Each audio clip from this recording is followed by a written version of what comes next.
We're going to trigger a real malware attack. Elsewhere in the building, someone will open an email which will release a potentially devastating attack on this corporate IT system. This is all going to happen very quickly, so watch the screen. The email is being opened now. And that's it. In just about a second, the RansomCare has detected the malware. The infected PC has been shut down and removed from the network, and any encrypted files can now be retrieved from the backup. Missed a bit? Let's go back in time and take you through it step by step.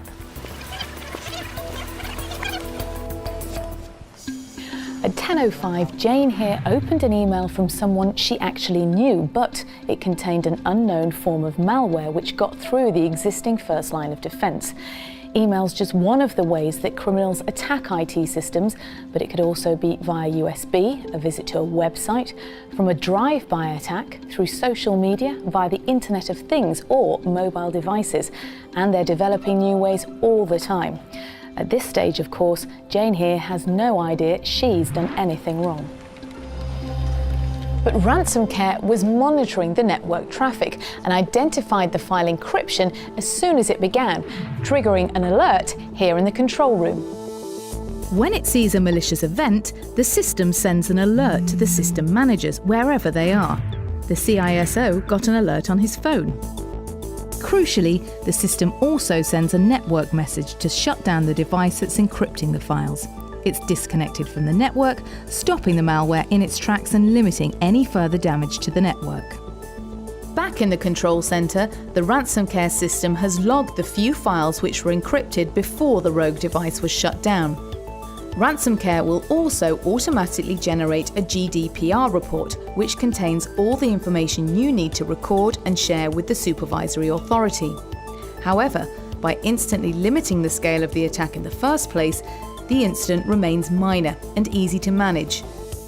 It sends a report to the designated system manager.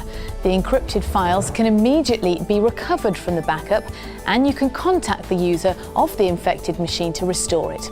The wider network is not affected and continues to run normally. And that's it. A potentially devastating malware attack stopped dead in its tracks by RansomCare. Installation couldn't be simpler. Unlike traditional IT security, which is installed on every device here, RansomCare runs centrally on a designated virtual server in the backbone of your network. It'll work in the cloud, in Azure or AWS. Unless the system sees a malicious event, RansomCare will run silently in the background, keeping your network safe without placing additional pressure on your system. But when you are attacked, RansomCare responds 24/7, quickly, decisively, and effectively. It's a revolutionary last line of defense when all else has failed. Can you afford to be without it? RC stops ransomware before it stops you.